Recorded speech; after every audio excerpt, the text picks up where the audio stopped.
Bismillahir Rahmanir Rahim. Dear viewers, Assalamu alaikum wa rahmatullahi wa barakatuhu. Peace, blessings, and mercy of Allah be with you. Wherever you have joined us from, a warm welcome to today's religious dialogue program here at Ahlebait Television. Today's program is titled How to Bridge the Generation Gap. And the aim of today's program is to help parents and their children enjoy the best of relationships.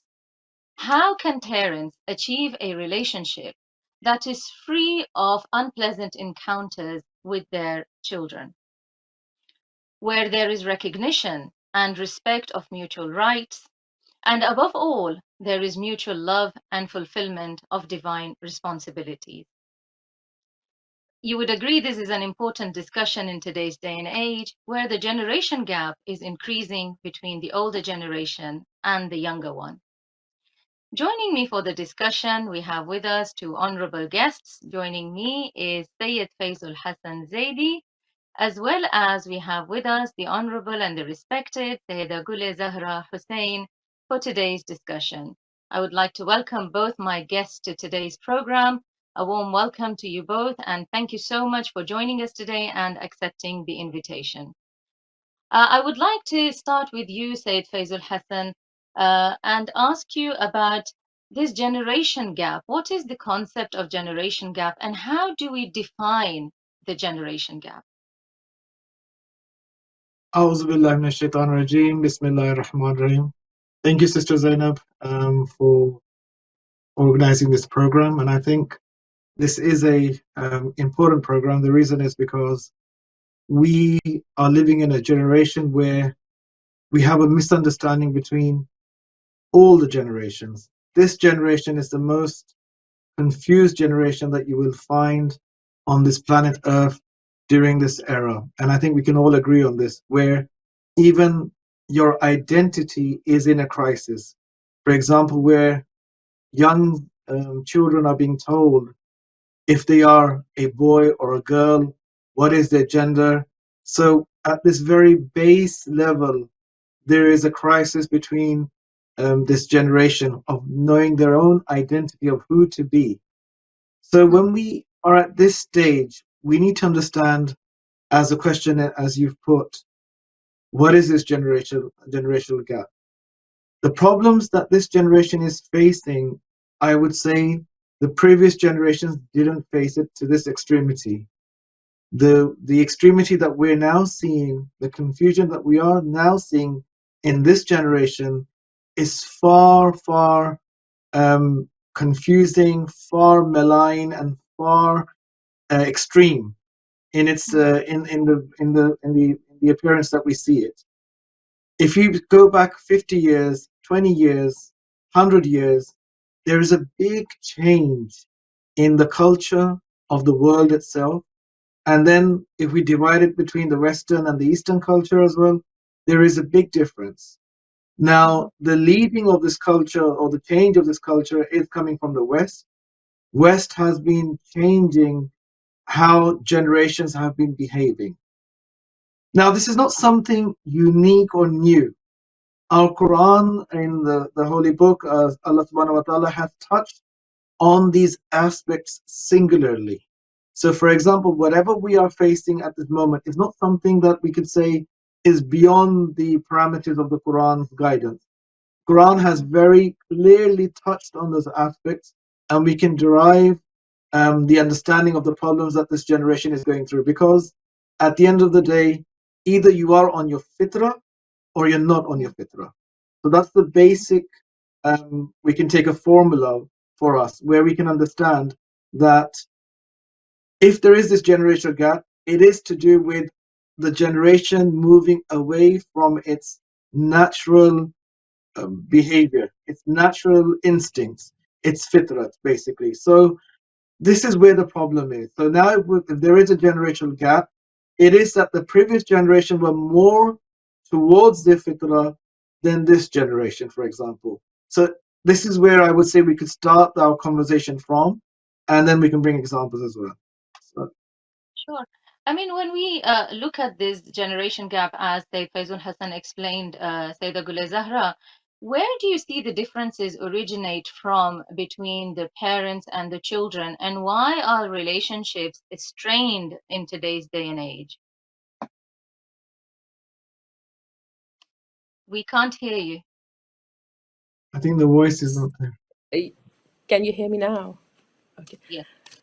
أعوذ بالله من الشيطان الرجيم بسم الله الرحمن الرحيم Assalamu alaikum, Sister Zainab and Brother Hassan. It's first of all, thank you very much for inviting me to do this for this discussion, which is very, very important. And nowadays, as Brother Hassan said, that it is a big issue, a rising issue, to be honest, among the generations. But before we move forward, we need to understand what is intergenerational relationship. We need to know what is it, and then we can find out the gaps, and then we can discuss about the issues. So what is this relationship? This relationship among, it's the relationship of individuals or groups among different generations. So when you talk about different generations, it can be your community, your elders, your younger people, your parents, your family. You can mix and match together as many generations as you can. Now the gap starts where you fail to understand the values and their beliefs, where you are not on the same page. So there are many factors which can break up this relationship. And among all of these generations, the most important one, as you said, is the generation gap between parents and children. So once you have that gap between parents and children, you will, if it's starting from your home, then you won't be able to lead a good relationship with your community, with other family members. So the most important generation gap is nowadays, which is giving us a lot of issues within the community, within the society, is the generation gap between parents and children. So when this generation gap is filled, then you become more confident, and then you can be a good member of the community, and the other things will fall in place. I think this is the main issue nowadays, that you need to have, you need to address that generation gap between parents and children, and then we can resolve the other gaps between the generations. Do you agree, Sayyid Faizul Hassan, with what Sayyida Gule Zahra said, is that the main gap that exists nowadays is between the parents and the children? Or are there any other kinds of gaps that you see there are in society that are equally important? And where do these differences originate from, Sayyid Faizul Hassan? Do you blame the environment for this? Do you blame the thinking of the children? What is it that's causing this rift between parents and children? I think Sayeda Gulizar said, Sister Sayeda Gulizar said very nicely the pinpointed issue, which is the nucleus of a family, and it stems from the parents and the child itself. And if this nucleus is not working properly, or it's not in harmony with one another, this is where all the problems of the community and society start. And that's why, as you're aware, that divorce in our religion is something that is very, very prohibited, even though it's allowed, but it is looked in a very negative manner. The reason is because the destruction of that nucleus family, and that's where all the problems and all the fitna starts. If there is a war between nations, it is because of that very breakdown of that family structure. So that is correct. And I agree with Sister Sayeda Gulizara on this aspect, because this is where we need to work on.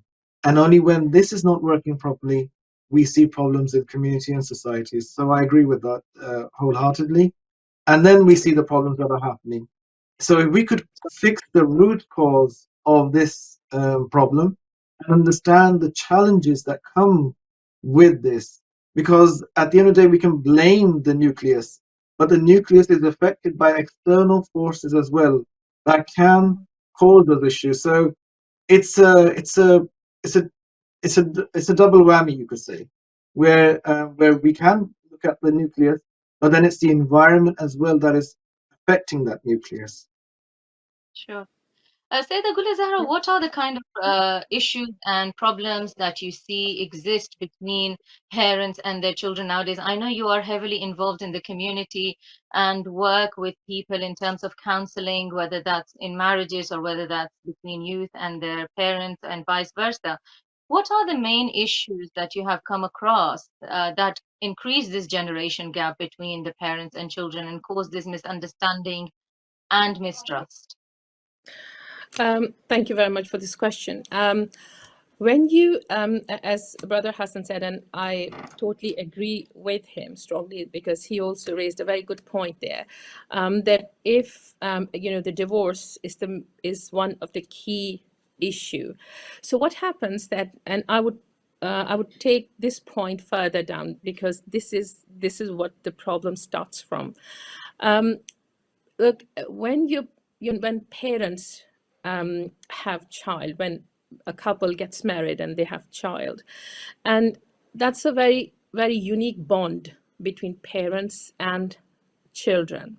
So mom wakes up at night, mom looks after the child, now for 9 months she holds the baby in her tummy, and then that relationship develops, and father is there to help raising the child. So what happens that for a child, mom and dad, father and mother, they're very important figure, the most important figures in his life at that stage is mom and dad.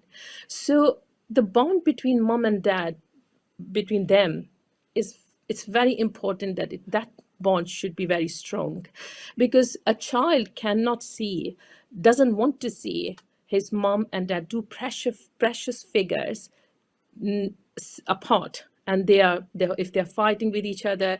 And don't think that children don't know, they are very perceptive. Even a little child, a baby, he understands, he absorbs everything from the environment. And we believe that you don't raise your children are raised within your environment. You don't have to work harder if your environment is according to your Islamic and moral values. So you don't have to work hard, because you're not doing extra. Your child is your child's upbringing is within your environment, right? So when mom and dad, they are not with each other, or they have not a healthy relationship, that is the main issue nowadays, which when I talk to people, when I talk to young generation, the main issue is their parents are separate, they are from a broken family, they are depressed, they are taking antidepressant tablets, they are involved with drugs, they are not happy with the environment. Even yesterday I was talking to one of the mom, and she's a single parent. Her husband left her, and the main problem, and her two sons, they do not come home, they are they are involved in drugs. And I mean, these issues are very important, and it's a very valid point that we should teach parents rather than teaching children, that how to be closer to each other, to raise a happy environment, a child in a happy environment. That's what we need to do. And then we can move forward with the issues that what's going on. So the main issue is to have a problematic family environment where husband and wife are not on same page. They should bring up their children together and then learn from each other and teach your child the same values which you have. If you don't have any good values, you won't be able to teach your values to your children. So that's the main problem. Yes. Of course, we are raising the issues right now, but soon I will ask you also to address the solutions to these Sure. issues uh, after Sure. we've highlighted them. Sayyid Faizul Hassan, Sayeda Gule Zahra mentioned a very important point here. But the culture has also shifted between the time that perhaps she was being raised, I was being raised, and the new generation that's being raised now. It's a reality of life. We see a lot of broken families due to the environment that we live in. The ethics in the family structure are affected. The norms and values of society have. Do you agree that they have changed over the last few decades, Sayyid Faizul Hassan? Yes, definitely. There has been a generational change. I would say an epoch change. The reason is because there was a time when women itself, for example, were persecuted, were abused, and were not given the value that they should have been given. So there was that issue during the past. Now we've entered a new phase where that is no longer the problem. The problem is now on the other side of the spectrum, where the balance that should have been there has now been exaggerated. Where when there was the oppression, there is another type of oppression, a psychological oppression, where they are now saying that the woman has to behave just like the man, for example. And they've brought them together as equals in the sense that they should be physically working similarly, without taking into consideration the different types of physicalities, emotions, and the hormones that the male and the female carry, for example. So the issue is now that in the past there was another type of oppression. Now in this present time, there's another type of oppression. It's called ifrat and tifrit. Both of them are imbalances where there's an exaggeration from giving the rights to giving extraordinary rights where they were not needed, for example. And this has caused an imbalance in society itself. And that's why you will see the ills that we are now facing are multifold. Now, what do I mean by multifold? So, for example, in the past, there was a situation of Qawm Lut. They had a certain problem. But in this era, we have not just the problem of Qawm Lut happening at the same time, but then other problems as well compounded into the society, as you will see. So the previous generations, if they were punished or they did have problems, it was very singular. So there was a problem, and it was a singular problem, and it was resolved. But in this generation, it's twofold, where you're not having just one problem culturally, there are several cultural problems happening in this generation at the same time. And the reason why this is happening is one of the root cause is because of the imbalance in the rights, for example. Thank you. I mean, due to this imbalance that we see in our society, a lot of children are now deviating from their path and not following what the parents are asking them to do, Sayyidah Gule Zahra. If you could give us a few specific examples of how you see the youth being affected by the family structure being broken down, as you mentioned earlier, and then present us with some solutions to these issues that you see presenting themselves in today's society. Sure. The main problem is that they don't like the values of their parents. They don't want to associate with them because they think that their parents are from the older generation. So now, first of all, we have to elaborate on this issue, that if this generation gap is there, why this generation gap is there, and what can be the solution. So first of all, we need to know the cause of the problem, and then because we have to identify, and then we have to solve the problem, go for the resolution. Now, what happens that, first of all, you asked me the examples, that what examples are there that children are, driving away from their parents. So the examples that they're driving away from their religion. They do not value their religion because they think that religion is part of their parents. because they have no association with parents. They think that they are from the older generation. They don't want to follow the same religion what their parents have. The other thing is the values of the parents. Whether they're right or wrong, it's a different issue. But whatever values of their parents are, children don't want to associate with those values. They don't want to appreciate those values. They do not appreciate because they think, again, the problem is the parents, because they don't want to associate with them. Why? Because of the generation gap. So why this generation gap is there? First of all, this is the question. Why are parents failing to raise their children the way they should be raised? First thing, parents do not raise their children according to what Islam says. Islam says that you have to raise your children according to their time, not according to the parents' time, because demands, as Brother Hassan said, that the last previous generations, their values were not values, but it was easier way. They were easier times when we could have raised children properly. And if you look back, the generations, they had values, they had everything. But nowadays the problems are occurring because we are living in West. Media is not helping at all. Everything is just interfering with the upbringing. So there are quite a few factors which are interfering with the proper raising of the children. So first of all, we have to focus that how are we going to raise these kids? For example, someone has a child, mom, new parents. What are they going to do?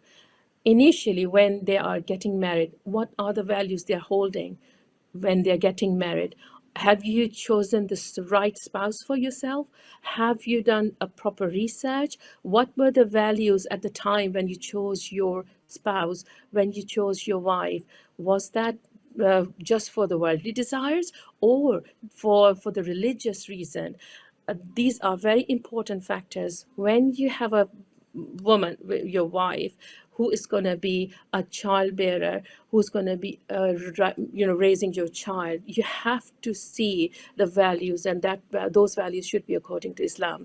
Now we have started from the basics, right? Now when you have chosen someone who holds Islamic values and everything is there, then it's going to be easier for you and for your spouse to raise your children according to Islam. Don't forget, the first school of your child is mom's lap. It starts from your mom, from the mom of that child. So you have to do the right thing at the right time. Now it has started. See what's going on next. The next step is, what are you doing at home? What environment are you creating? You're happy with each other. Your affection, your love with each other will nourish the child. That child will listen to adhan. That child will listen to Islamic values.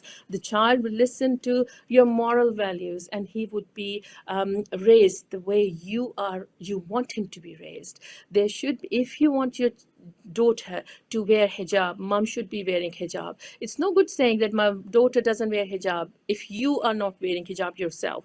It's no good saying that my son doesn't read namaz because you're not reading namaz. If you read namaz, your son will definitely read namaz. That outside environment is not going to affect him because you have got a strong bond with your child. Now, the main problem is there's another problem, sister, and I think Brother Hassan would agree with me, that when the not normal parents, they think that they are the parents and children are there, and children are bound to listen to their parents. They have to listen to them. Islam doesn't say like this. Obviously, children have to listen to the parents, but parents, first of all, parents have to listen to their children as well. So you should play with your, even there are different narrations that Rasul Pak Sallallahu Alaihi Wasallam said in many ahadith that you should play with children as if you are a child yourself. Raise them, put yourself into their shoes. You can't have serious discussions with a little child.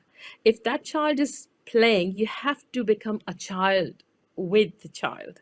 You know what I mean? So this is how you will encourage them, respect them. Then they would respect you in return.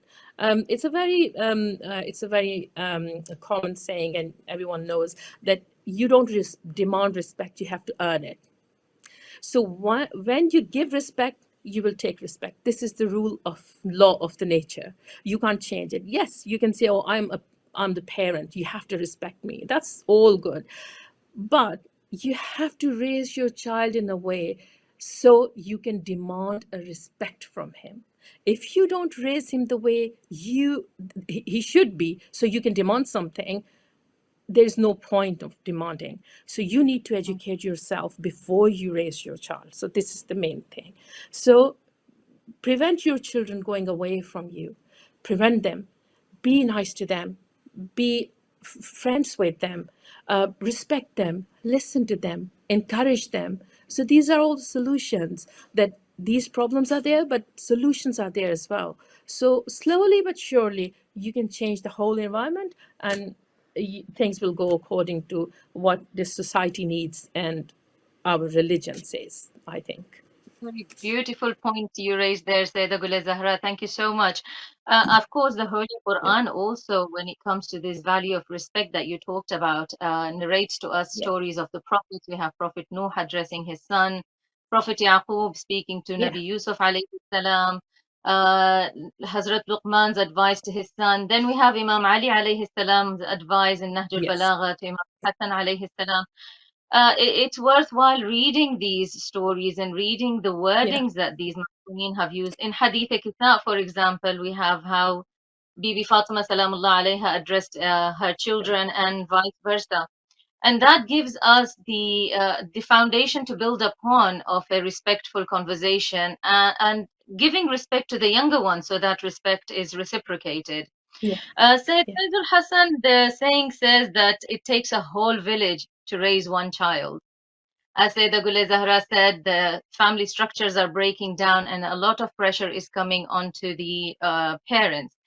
What issues have you seen that have arisen and you suffer from, and specifically give some examples to bring the idea closer to the audience mind?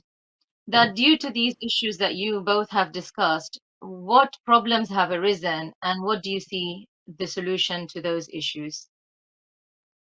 It's a very good point, and it is true that it takes a whole village, a whole community, a society to raise that child. Now, how does that start? What's the operation behind this?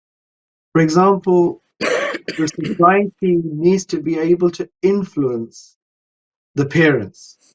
Because at the end of the day, it is the parents that are raising the child, but how the parents behave with one another and what kind of expectations they have with the society is a reciprocal effect. So, for example, if you're living in a Western culture, the Western culture has its own type of atmosphere, environment, influences.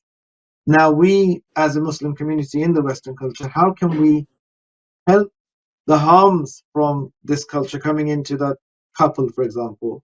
So the bigger family itself, for example, the parents of the couple, the brothers and sisters, the siblings of the couple, the friends of the couple, these all have an effect on that couple, even though they might not see it. They might think that they might see it's just us, you and me, as a romantic story, but that's not the case.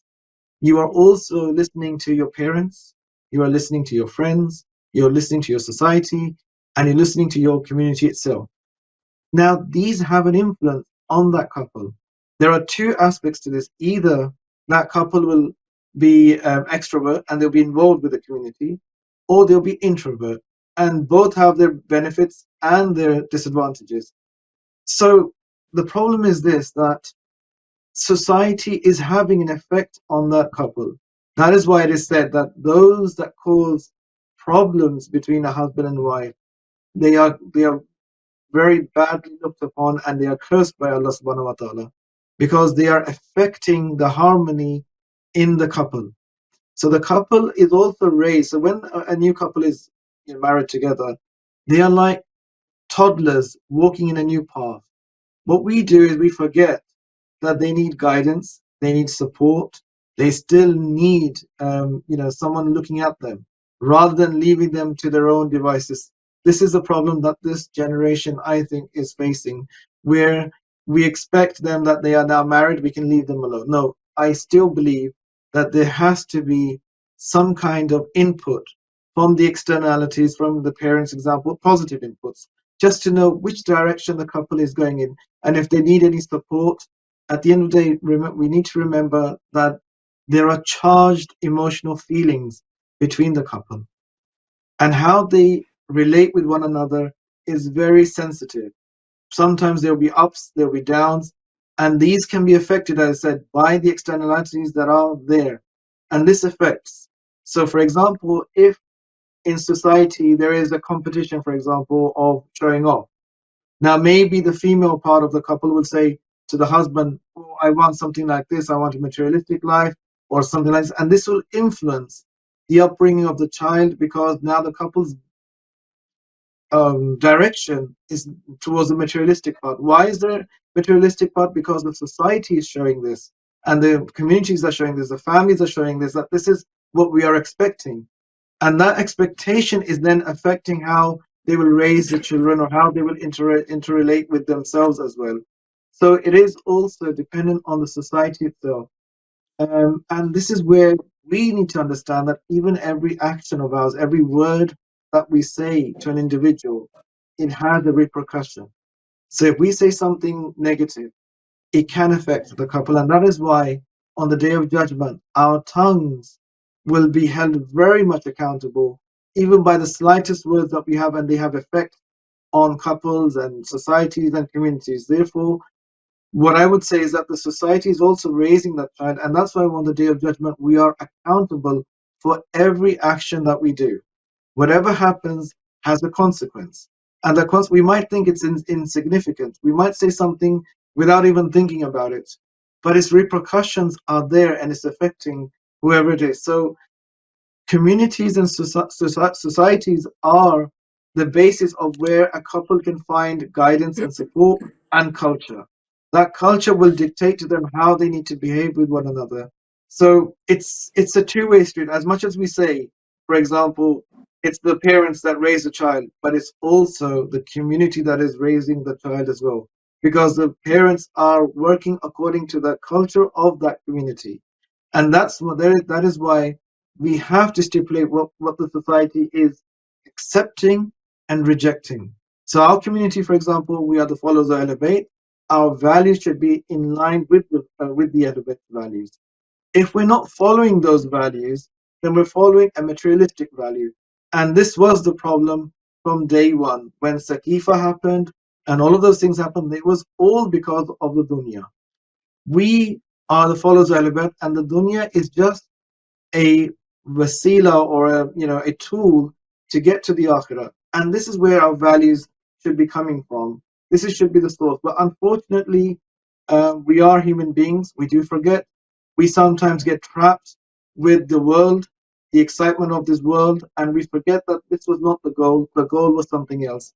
So society needs to play a pivotal role. So not just for the people in my position, for example, from the Jummah prayers, we should be talking about this.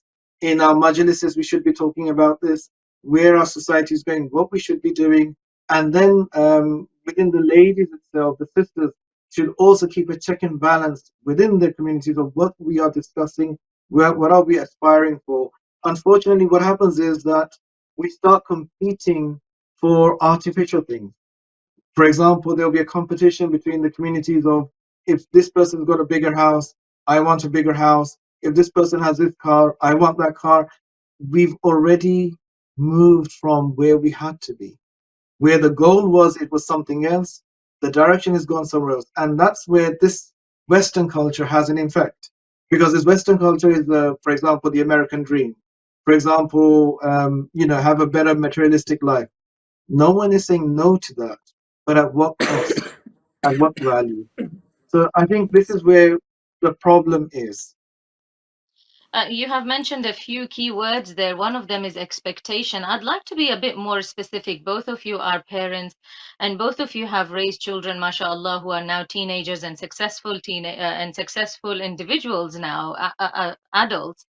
Sayeda Zahra, how did you deal with your children when, for example, they did not meet your expectations, or they showed disrespect to what you considered would be disrespect? Because that is something that we would consider as a generation gap if it's not dealt with properly. How do we deal with children when they are not meeting your expectations, whatever they are? Okay. Thank you very much for your question. Before I answer the question, there are a couple of things I just want to say. When Brother Hassan said that we need to have when the other half is going to do, demanding something or materialistic value. So he's absolutely right. And that's why I mentioned before that we need to, when you choose your spouse, go for the values or Islamic values. So nowadays people are getting into trouble because their values are different. They choose their spouse on the basis of how much wealth she has, how beautiful she is, and they never think that how religious she is. What does she do? What are morals? What is her upbringing? So when you don't look at those values, obviously you would have this problem in future, that she would appreciate the worldly desires and she would go for the world and for something which is not Islamic. So we have to very strongly, I would suggest to everyone, my audience as well, that when you're looking for your spouse, go for some values which can helpful in upbringing your children. The other thing is, you mentioned that culture, there's an impact of culture, and also extended family as well. So I would, with great respect, I would say that if you have influence of your family or your wife's family, it's, you can say it's positive, but who is there to judge whether it's positive or negative? For you it might be positive, for your wife it might not be positive. So there should be a balance of both things.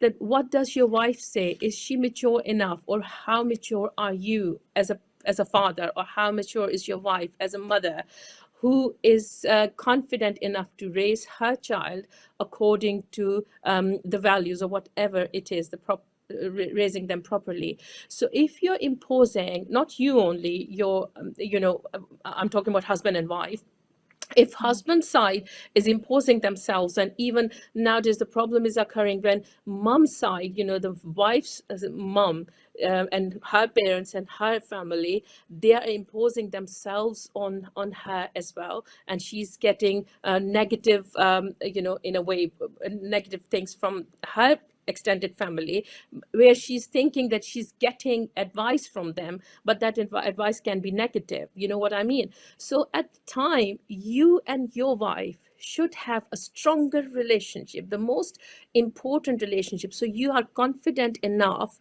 to raise your child yourself, and when you need the guidance and you can judge whether that guidance is good or bad, then you move forward, because that guidance can have negative impact on you. So bear in your mind, whenever you talk about that, you need to be confident enough. The other thing is, as sister said, that how did I raise my children? I have been very lucky, in a way, that because I got married young, I did not raise my children. Children were raised with me. I've got 3 girls and a boy. I was growing up with them, and because I was growing up with them, so we don't have any generation gap. They are my friends. They can discuss things with me. They don't have any friends outside. They have friends, but they're not the friends they can go and ask advice from. They have got they are very mature individuals, alhamdulillah, Islamically and academically as well. What we have achieved collectively, I respected them, and they respected me. I respected them first. Me and my husband, we respected them first, and they respected us back, because that's how they learned to respect. If we're disrespectful to them, they would learn being disrespectful, because they don't know any better. They're just like a very white paper. There's nothing written on children. So that's why I take interest in newborns, in new generation, because they are just pure, and you have to make them whatever is needed, according to the society, according to religion. So I raised myself with them. We grew up together. So this is how I raised my children. Now, it's such a, as Imam Ali alayhi salam said, that he gave us key rules of raising children, and Brother Hassan knows them, I think, as well. That for first 7 years, you have to be there, just like their slaves. The next 7 years, they should be your slaves. The following 7 years, they should be listening to you, and they should be your mashir. They should be advised, they should be a balanced friendship with you, and then you can ask them from advice, suggestions, or whatever. So this is how I raised my children. For first 7 years, I was just at their service all the time. Yes, I know that sometimes children demand something which is not good for them, that can be harmful for them, but you don't have to stop them there and there. Don't stop them there. Just don't say that, no, you're wrong, don't take it, because they won't understand that, because at this age they won't understand what's right and what's wrong. You have to go accordingly, go with the flow. For example, I'm giving you very little example, that my son, he used to like machinery, as every like boys do, and he used to like my food processor. So I bought a very new food processor, and there was everything, and he was so keen to play with it that he was as if he was waiting for that. And my mom was there, and she said, oh, don't give him this. And I said, no, Mom, he wants it, I'm going to give it to him. And what I did, I took the blade out and just took everything out, what can be harmful for him, and I gave the food processor to him.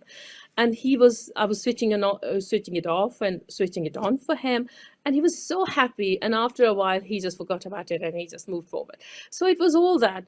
If I would have stopped him, he would have cried, and he would have lost his trust. Don't think that, oh, he's a child, he won't understand. He would understand each and every bit, and his personality is being made at that time. So you have to be very careful. And when you listen to them, next 7 years, they would have such a confidence, and they would know that my parents never stopped me from anything. So I have to listen. I have to give it back to them now. So he would listen to you. And if he doesn't listen to you, you have to use a little bit forceful strategies. Be a little bit forceful. You don't have to hit your child. You don't have to do that. And there's very important thing, which I was reading the other day, the narration of Imam alayhi salam, that Imam said, kiss your children, try to kiss them, because it does so good to them. They become more confident, and it's such a divine,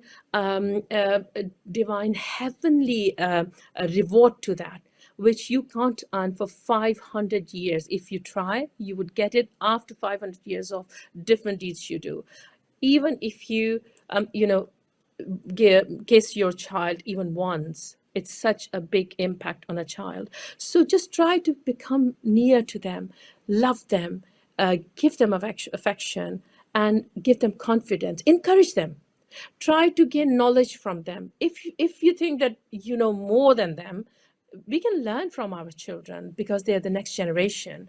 I always, even now, I encourage my son, my daughters, okay, tell me, what can I do with this? What can I do? And it gives them more confidence. And when they give suggestion, and there's no harm in full, going on those, for what you act upon their suggestions, because that would give a strong confidence to your children. So I think be natural with them and don't think that you're the parent and you have to say whatever you need to say. So this is what it is. Go along with them and inshallah they'll be at your service all the time. Amazing point. And sadly, we don't have enough time in this program to explore everything. We are down to our last 10 minutes now. But I wanted some clarification about something Sayeda Gule Zahra said. Instead of stopping her, I'm going to pose the question to you, Sayyid Faizul Hassan. She mentioned the love. Every parent loves their children, but it's the expression of love that matters and how we go about expressing that love. One thing she mentioned in a hadith, it says that a parent should be for the first 7 years slaves of their children. Does that mean that we don't teach anything to the child in the first 7 years? Because again, there's other ahadith that say that children, for example, for girls, namaz becomes wajib at age 9. So by age 7, they should know how to do things. So what is the instructions here and the clarification regards this point? Are we not teaching anything to the children for the first 7 years and just spoiling them and listening to them? Very good question and a very good point you raised on that aspect. It's a transition. So we need to understand that it's not black and white where 7 years it has to exactly be like this and the next 7 years it has to be, it's a transition.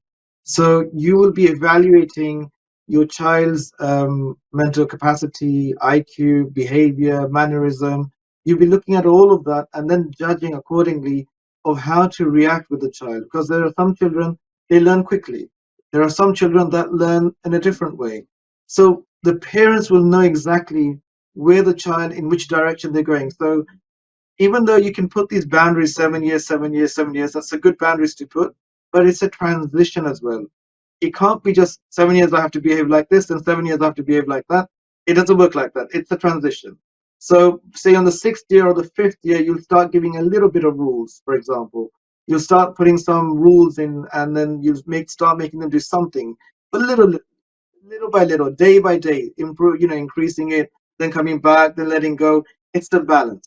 It's a balance, but keeping this mind that until in the 7-year boundary, for example, the first year, if the child makes a mistake, you can't attack the child, for example, become angry or aggressive because it's in that 7-year boundary. But still, keep giving those responsibilities if you see they are able to do those. So it's a transitional kind of movement journey within those categories. So if something happens in the first 7 years, they make a mistake, they're the king. So they made that mistake. You need to somehow circumvent a way of how to teach them rather than becoming angry with them, for example. Then when the next 7 years start, then you can understand, okay, in this 7 years, you can have a bit of a harder type of presence with the child. But then again, keeping in mind it's a transition and understanding that their growth, their mental capacity, all of that has to take into place. So even though we have the 7 years, it's a transition. That's what I would say. The key word is transition. And where they are in the journey, we would have to judge that. So that's the first answer to your question. Then there are some things that we need to understand that maybe a child might pick up a bad habit. For example, within the first 7 years. Now, how do you get rid of that? That's an issue. For example, there might be something that they don't know what it is because their bodies are understanding things, they're learning things, they're experiencing things, and they pick up something. Then there are ways to deal with that. How you deal with that is by giving that love. And that love is where you face them with those problems. But then this will go into nitty-gritty. I don't want to go into those details because these are psychological and these are specific issues. But there will be issues where you might face, a child is doing something wrong within the first 7 years. If you don't correct that, how do you correct it? So this is now going into technical part, and I don't think we have enough time for that. But this is something that we probably need to discuss on a later program where these issues that come up. So it's a transition. That's the answer that I would give for that question. So if I've understood you correctly, the first 7 years you deal with the child with the utmost love and leniency, and you teach them whatever you need to teach them with play or indirectly. That first 7 years, it's not the lenience I'm talking about. It's the don't forget that I mentioned before that you don't raise the child. Child is being raised within your environment. So if your environment is healthy enough, so child would pick up the healthy things, you know, whatever healthy for his health, I mean, for his mental capacity, and as brother said, the pretty thing, and it's a psychology all involved. But what it is that whatever you are, your child is going to be that. So be easy on your child. This is what it means. And teach them, but go with the flow and teach them. They don't realize that you're teaching them. That's what it is. And then they would obey you at the end. So that's what it is. But definitely, we need to elaborate on different things, inshallah, in near And futures. you have Near already future. mentioned to have a healthy environment, we need to look from the Yeah. time of marriage during spouse selection and who we marry. But for those people who are now stuck in unhealthy environments, as you mentioned at the beginning of the program, we have broken families, Yeah. we have families with divorces and issues, anger issues, behavioral issues. What is your concluding and final advice to those parents and that generation that's stuck in such an environment of a family? Okay. So first of all, don't go easy on your values and your religion. Don't forget your religion values. Religious values are very important. Don't be disheartened because Allah subhanahu wa ta'ala is there. He can help you. He can guide you all the way. Imam of our time is there to help us. So if you're positive, things will happen positive. That's what it is. You have to be confident enough that yes, I can do that. With the help of Allah subhanahu, the guidance of Imam alayhi salam, and with the guidance of Allah subhanahu wa ta'ala. So that's what you can do. First thing, be positive. And if you're positive, things will happen positive, and it would have positive impact on your children. The other thing is respect them. Start respecting them. Start listening to them. Start giving them a value. Start talking to them more. Try to understand what they are saying. Don't think that you're the parents and you're always right. You can be wrong. You are humans. Try to teach them nicely, and if they don't listen, move gradually. Don't all of a sudden, don't give them instructions which you know exactly that they won't listen, and don't be at their level. This is very important point. I just want to elaborate on it.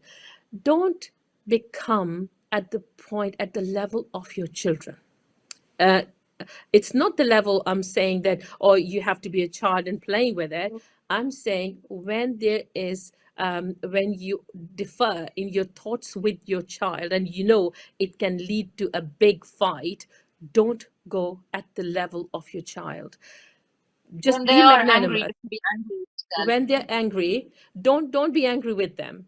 If they don't listen, don't do tit for tat with them. You will lose your respect, because that's where you will lose your respect. Be magnanimous, listen to your child, and try to think what can you do to resolve the problem, and try to be with the child, but at the same time try to think that what is the best middle ground which can make your child happy and which can make you happy as well. So there are quite few points which you need to discuss and just move forward, because it's a vast issue, vast topic, to be honest. Raising a child, it's the generation thing. So we need to talk about these things in details in some other programs. But yeah, give them respect, try to understand their point of views, try to listen to them, try to hold your Islamic values, your moral values, and just move forward. And inshallah, you will get to your goal slowly but surely, inshallah. But be positive. Beautiful points. Thank you very much for those. And in under half a minute, Said Faizul Hassan, your concluding remark regarding today's program, how to bridge the generation gap. What I would say is that go ahead with patience. And sometimes you might see your child doing something wrong. You don't need to react too quickly. Let them do what they're doing and find a solution to it rather than reacting really impatiently and making it worse. The best way is by patience, understanding the situation, knowing the root cause, and solving it. That's the best way to go about raising children, especially in the Western countries.